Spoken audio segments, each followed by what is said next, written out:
오늘 하나님께서 우리에게 주신 말씀은 디도서 2장 11절부터 15절까지 말씀입니다. 같이 읽도록 하겠습니다. 모든 사람에게 구원을 주시는 하나님의 은혜가 나타나 우리를 양육하시되 경건하지 않은 것과 이 세상 정욕을 다 버리고 신중함과 의로움과 경건함으로 이 세상에 살고 복스러운 소망과 우리의 크신 하나님 구주 예수 그리스도의 영광이 나타나심을 기다리게 하셨으니 그가 우리를 대신하여 자신을 주심은 모든 불법에서 우리를 속량하시고 우리를 깨끗하게 하사 선한 일을 열심히 하는 자기 백성이 되게 하려 하심이라. 아멘. 인생이 단지 두렵거나 지루하거나 허무하지 않고 아름답게 느껴지는 것은 우리가 기대를 가지고 있기 때문일 것입니다. 기대는 희망, 소망과 같은 뜻입니다. 우리는 저마다 다양한 기대를 가지고 삽니다. 5년 후에, 10년 후에 지금보다 더 잘 될 것이라는 미래에 대한 기대도 가지고 있고, 주변 사람들, 배우자나 아이들, 친구나 직장 동료들이 나에게 이렇게 저렇게 대해주겠지 하는 타인에 대한 기대도 있습니다. 또한 자기는 이런 사람이고 이 정도는 되는 사람이라고 생각하는 스스로에 대한 기대도 있고, 소속된 마을이나 사회, 국가에 대해서 가지고 있는 환경에 대한 기대도 있습니다. 이러한 기대는 우리가 인생을 살아가는데 꼭 필요한 활력소가 됩니다. 어떤 분들은 기대하는 것, 희망을 품는 것 자체를 싫어합니다. 기대했다가 기대하는 대로 일이 되지 않을 때 느끼게 될 실망과 아픔이 두렵고 싫어서 아예 기대하지 않으려고 합니다. 하지만 기대의 반대는 기대가 없는 것이 아니고 부정적인 기대, 비관이라고도 하고 절망이라고도 하는 것입니다. 자존감이 낮은 사람일수록 마음의 소원은 크면서도 비관적입니다. 그래서 부정적이고 불가능하다고 생각하는 경우가 많아서 애초에 기대를 접습니다. 이해는 되지만 기대 없이 살아가는 삶에 무슨 낙이 있겠습니까? 실패할 수도 있고 그래서 실망할 수도 있지만 기대를 가지고 살면 최소한 결론이 나기까지는 행복하지 않겠습니까? 기대로 가득 찬 우리의 마음은 끊임없이 기대를 이루기 위해서 몸을 움직이고 삶을 최선의 방향으로 수정합니다. 기대를 이루기 위해서 남들보다 2배, 3배 더 열심을 내게 됩니다. 때로 기대는 우리에겐 능력의 한계치를 초월하는 힘도 줍니다. 그리스도인들은 예수님에 대하여 기대를 가지고 삽니다. 그 기대는 매우 다양한데 우선 죄사함과 영생, 재림과 천국에 대한 기대일 것이고, 또한 낮에는 구름 기둥, 밤에는 불 기둥으로 우리의 인생을 인도하실 것에 대한 기대일 것입니다. 그뿐 아니라 하나님께 받은 상과 복도 우리는 기대합니다. 우리가 예수님에 대하여 가지는 기대가 있는 것처럼 예수님도 우리에 대하여 기대를 가지고 계십니다. 본문 14절은 예수님께서 이 땅에 오셔서 십자가 위에서 자신을 희생하면서까지 우리를 구원하신 목적, 다른 말로 하면 우리를 살리시면서 품고 계셨던 기대에 관해 언급합니다. 14절 한번 더 읽읍시다. 시작. 그가 우리를 대신하여 자신을 주심은 모든 불법에서 우리를 속량하시고 우리를 깨끗하게 하사 선한 일을 열심히 하는 자기 백성이 되게 하려 하심이라. 예수님께서 우리에게 가지고 계신 기대가 무엇입니까? 예수님의 기대는 우리가 예수님의 백성, 하나님의 백성이 되는 것입니다. 물론 예수님께서는 우리가 아무렇게나 마음대로 사는 백성이 되기를 기대하시는 것은 아닙니다. 우리가 돈을 주고 물건 하나를 사더라도 나에게 적합한 것, 나에게 어울리는 것, 기왕이면 품질 좋은 것을 사고자 하지 않습니까? 어울리지도 않고 품질도 나쁜 것을 원하는 사람은 한 사람도 없습니다. 일회용품도 아닌데 하루도 못 쓰고 버릴 것을 많은 돈을 주고 사고자 하는 사람은 없지요. 예수님께서 자기 목숨을 주시면서 우리를 자기 백성 삼으신 것은 아무데도 쓸모없는 인생이 아니라 예수님의 뜻을 이루어 예수님을 기쁘시게 하는 백성 되기를 기대하시기 때문입니다. 예수님께서 기대하시는 백성은 어떤 백성입니까? 14절에 의하면 예수님은 우선 죄에서 깨끗하게 된 백성을 기대하십니다. 우리를 속량하시고 우리를 깨끗하게 하사. 여러분, 불법은 하나님의 법을 어기는 죄를 말합니다. 법을 어기고 죄를 지으면 형벌이 따라오지요. 죄는 우리의 생명을 요구합니다. 속량이라는 말은 몸값을 지불한다는 뜻입니다. 노예나 종을 그 노예나 종의 가치에 해당하는 돈을 주고 판매자로부터 사는 것이 속량입니다. 예수님께서는 자기의 목숨을 우리의 죄값으로 대신 지급하시고 속량하시고 우리를 구원하셨습니다. 예수님은 십자가에서 보이신 은혜와 사랑을 자기 백성이 온전히 받아들이고 죄를 회개하고 예수님의 피로 깨끗하게 되기를 원하십니다.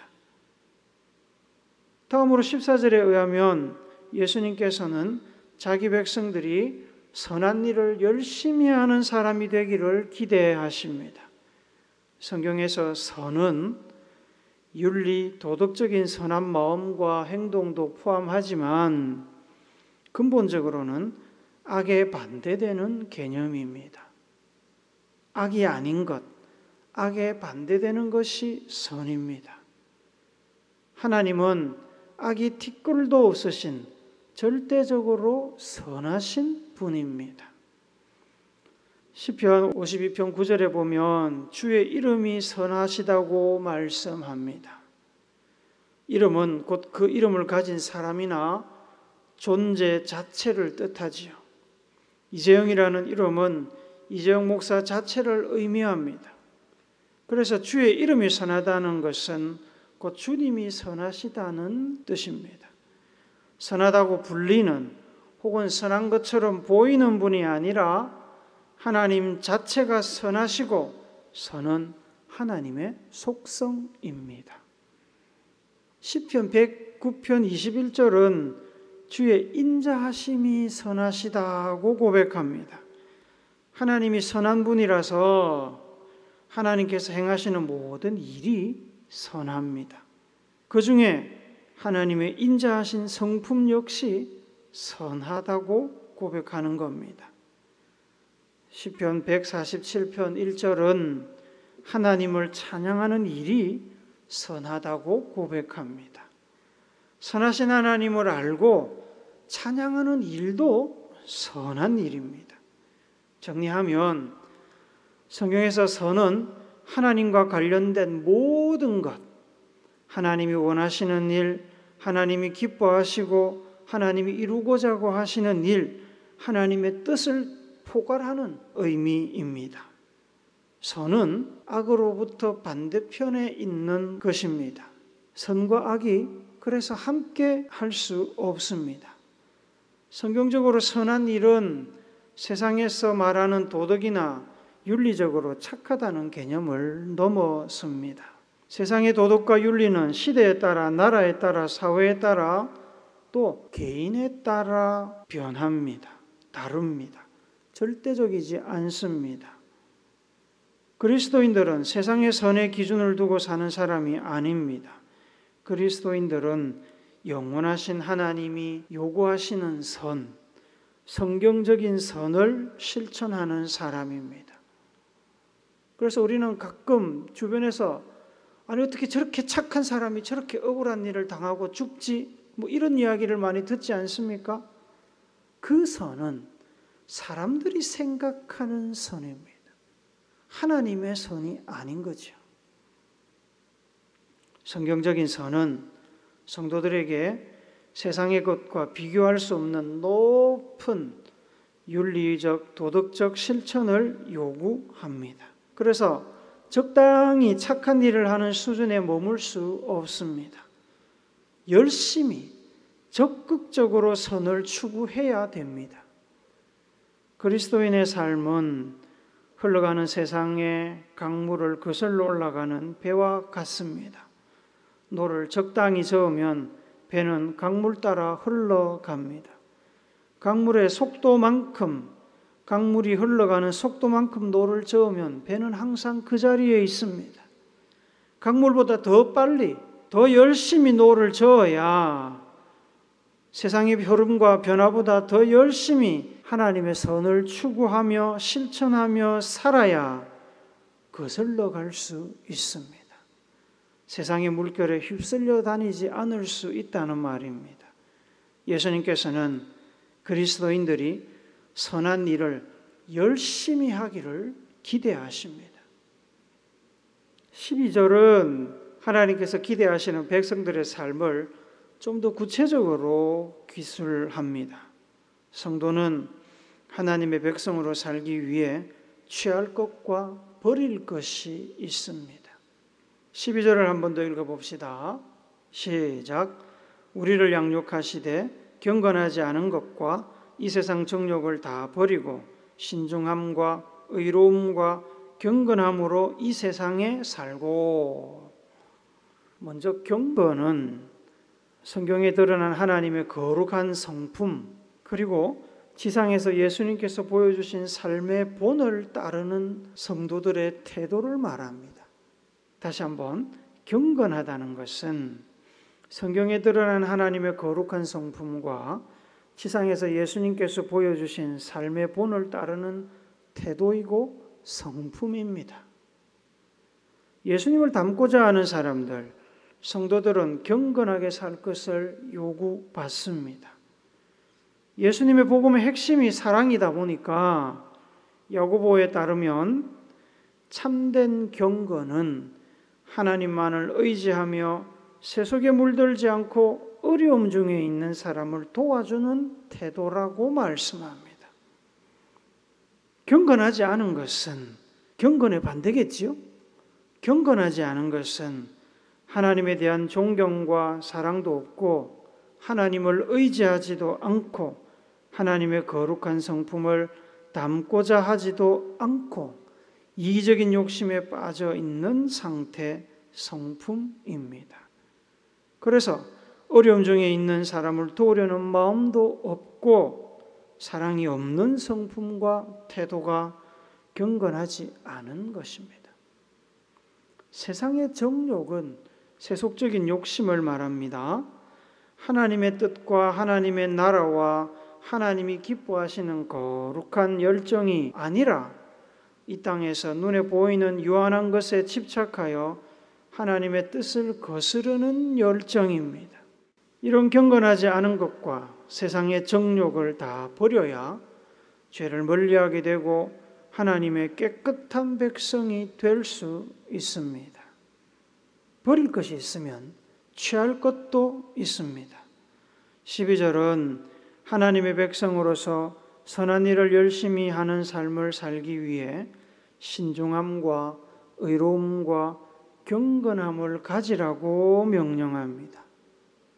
경건하지 않은 것과 이 세상 정욕이 버려야 할 것이라면 신중함과 의로움과 경건함은 반드시 그리스도인들이 가져야 될 것입니다. 신중하다는 것은 어떤 뜻일까요? 우리가 일반적으로 알고 있는 신중하다는 건 진지하다, 집중한다 이런 뜻이지 않습니까? 성경은 조금 의미가 다릅니다. 신중하다는 것은 정신이 말짱하게 깨어 있는 상태를 말합니다. 하나님이 아닌 다른 어떤 일이나 사람이나 물질을 의존하거나 중독이 되어서 마약에 취하듯이 술 취하듯이 그리스도인의 정체성을 잃어버리고 살아서는 안 됩니다. 일 중독, 알코올 중독, 게임 중독, 사람에 대한 강한 집착이나 의존 등과 같이 하나님보다 더 사랑하고 의지하는 모든 것에 마음과 정신을 빼앗기지 않도록 자기를 절제하고 다스리고 오직 하나님의 뜻에 집중하는 것이 신중함입니다. 이 신중함이 하나님 백성들의 내적인 태도라면 의로움은 외적인 태도라고 할 수 있습니다. 의로움은 하나님의 백성들의 이웃과 사회에 대한 태도입니다. 이기적인 욕심과 편견, 차별의식, 특권의식으로 이웃과 사회를 평가하고 재단하는 것이 아니라 하나님의 성품을 따르는 공의와 정의와 사랑과 관용의 자세가 곧 의로움입니다. 이 의로움의 기준은 시대에 따라 변하는 세상의 가르침이 아니라 변함없으신 하나님의 말씀이 전해주는 하나님의 가르침, 하나님의 가치입니다. 먼저 언급한 경건함과 함께 신중함과 의로움으로 세상을 실제로 사는 것이 중요합니다. 산다는 것, 이 세상에 살고라고 하죠. 산다는 것은 하나님의 백성들이 신중함과 의로움과 경건함을 자신의 성품으로 지니고 매사의 모든 일을 실천해야 한다는 말입니다. 실천하지 않으면 아무 의미가 없습니다. 머릿속에 아무리 많이 들어있어도 그것이 삶으로 살아내지 않고 실천하지 않으면 의미가 없는 겁니다. 요한일서 3장 18절을 같이 읽읍시다. 시작. 자녀들아, 우리가 말과 혀로만 사랑하지 말고 행함과 진실함으로 하자. 요한은 성도들에게 말로만 사랑하지 말고 진심을 가지고 행동으로 사랑을 실천하라고 권합니다. 행함은 실천을 말합니다. 진실함은 속마음과 행동의 일치, 곧 진정성을 말합니다. 그리스도인들이 사랑을 실천해야 하는데 말로만 사랑한다고 하고 아무런 행동을 하지 않는 것도 하나님의 뜻이 아니고, 행동을 한다고 하더라도 그 마음에 진정성이 없다면 그것도 하나님의 뜻이 아닙니다. 마음의 태도와 성품과 바깥으로 드러난 행동이 분리되어 따로 노는 것을 우리는 위선이라고 말합니다.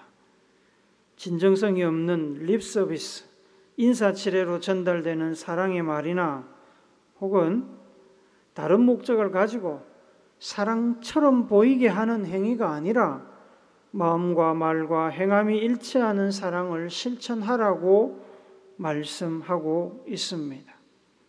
신중함과 의로움과 경건함을 가지고 산다는 것은 이와 같은 뜻입니다. 마음의 태도와 성품과 그에 따르는 실천이 함께 가야 됩니다. 덧붙여서 꼭 기억해야 될 것이 있습니다. 우리 하나님은 내가 이런 것을 기대한다, 말씀만 툭 던져놓고는 살아남는 사람만, 내 기준에 맞는 사람만 내 백성이 될 테니까 알아서 생존해라, 결승점에서 보자 라고 하시고 혼자 결승점에 가서 편안하게 앉아서 기다리고 계시는 분이 아닙니다.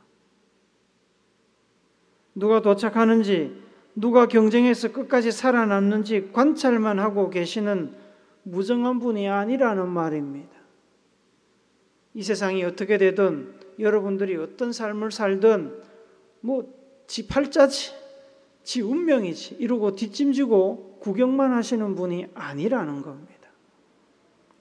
우리 하나님은 그런 분이 아니라 우리가 하나님의 기대에 미치지 못할까 봐 애가 쓰여서 같이 옆에서 보폭을 맞춰 함께 달리며 마치 2인 삼각 달리기를 하듯이 힘내라, 조금만 참아라, 할 수 있다고 우리를 위로하시고 격려하시며 우리가 하나님의 뜻대로 살 수 있도록 우리를 도와주시고 이끌어 가십니다.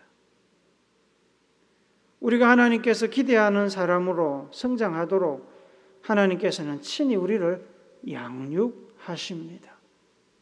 무엇으로 양육하십니까? 말씀으로 양육하시죠. 성령을 통해서 양육하십니다. 11절과 12절 상반절 말씀을 같이 읽어봅시다. 시작. 모든 사람에게 구원을 주시는 하나님의 은혜가 나타나 우리를 양육하시되, 하나님의 은혜로 우리를 양육하십니다.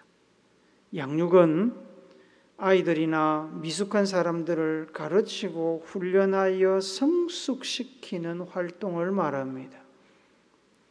때로 잘못한 것에 대하여 책망하고 징계하는 행위도 포함합니다. 하나님은 우리를 그냥 목표만 던져주고 내버려 두시는 것이 아니라 우리를 양육해서 우리가 하나님이 원하시는 백성이 되도록 도와주시고 이끌어 가십니다. 하나님께서는 성령을 통하여 직접 백성들을 가르치거나 인도하시기도 하지만 하나님의 일꾼들, 목사나 교사나 믿음의 선배나 동료를 통해서 간접적으로 백성들을 가르치시고 인도하십니다. 신명기 6장 3절을 같이 읽읍시다. 시작. 이스라엘아, 듣고 삼가 그것을 행하라.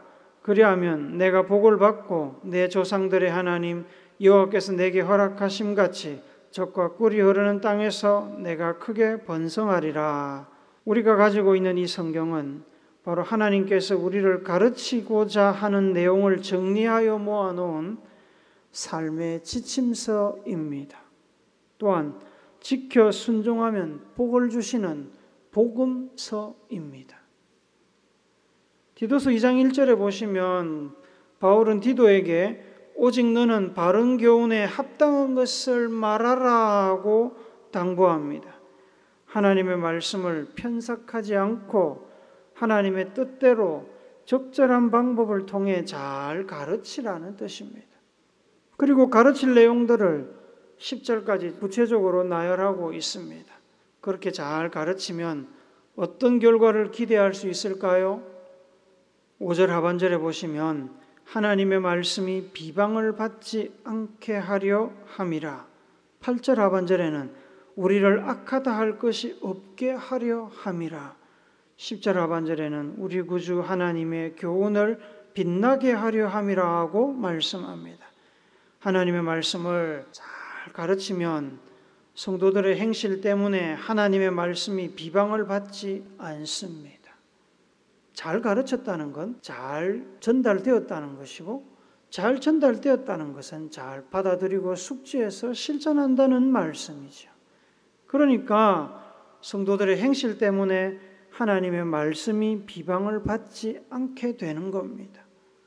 그게 안 되니까 성도들이 성도라는 이름표는 붙이고 다니지만 잘 가르침을 받지 못하고 순종하지 못하여서 하나님의 이름이 비방을 받게 됩니다.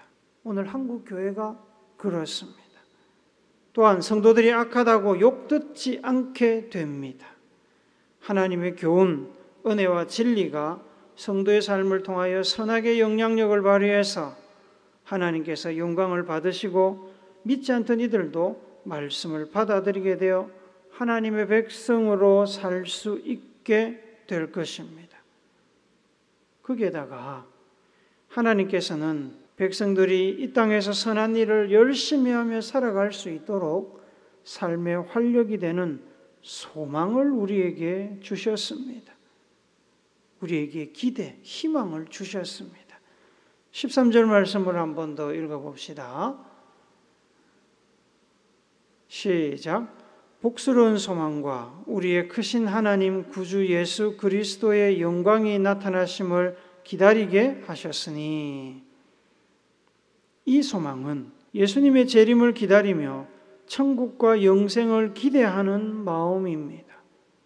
미래에 대한 꿈과 소망이 있는 사람은 현재 삶이 주는 고달픔, 고난, 힘든 훈련을 잘 견딜 수 있습니다.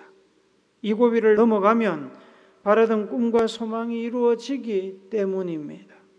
그러나 미래에 대한 꿈과 소망이 없으면 어떻게 됩니까? 힘들면 포기하게 되죠. 귀찮으면 안 하게 됩니다. 잘못하면 아예 신앙을, 삶을 버리는 일도 일어납니다. 하나님께서는 우리에게 믿음 잃지 않고 한평생을 주님 의지하고 살면서 천국에서 큰 상급을 주시겠다고 약속하셨습니다. 마침내 예수님께서 영광 가운데 다시 이 땅에 오시면 모든 눈물을 닦아주시고 슬픔도 없고 불의와 불법도 전쟁과 폭력도 없는, 가난도 질병도 자연재해도 없고 편견과 차별도 없는 새하늘과 새 땅을 우리에게 허락하실 것입니다. 이 소망은 이 땅에 있는 다른 어떤 것들보다 더 강력하게 삶을 지탱하는 힘, 심장을 뛰게 만드는 활력소입니다. 우리를 믿음 안에서 하나님이 기뻐하시는 선한 일을 더 열심히 할 수 있도록 어깨를 토닥거려주고 등을 밀어주는 위로와 격려입니다. 사랑하는 성도 여러분, 하나님께서는 여러분을 사랑하십니다. 믿으시기 바랍니다. 우리가 하나님께 크게 기대하는 것처럼 하나님께서도 우리에게 큰 기대를 가지고 계십니다. 하나님께서 자기 아들을 이 땅에 보내시고 십자가에 죽게 하시면서까지 우리를 죄에서 속량하신 것은 우리가 하나님 앞에서 하나님의 선한 일을 열심히 하는 하나님의 백성 되기를 기대하시기 때문입니다. 하나님께서는 우리가 그렇게 되리라고 기대하시고 그렇게 되도록 우리를 양육하시며 인도하시고 천국과 재림의 소망을 주셨습니다.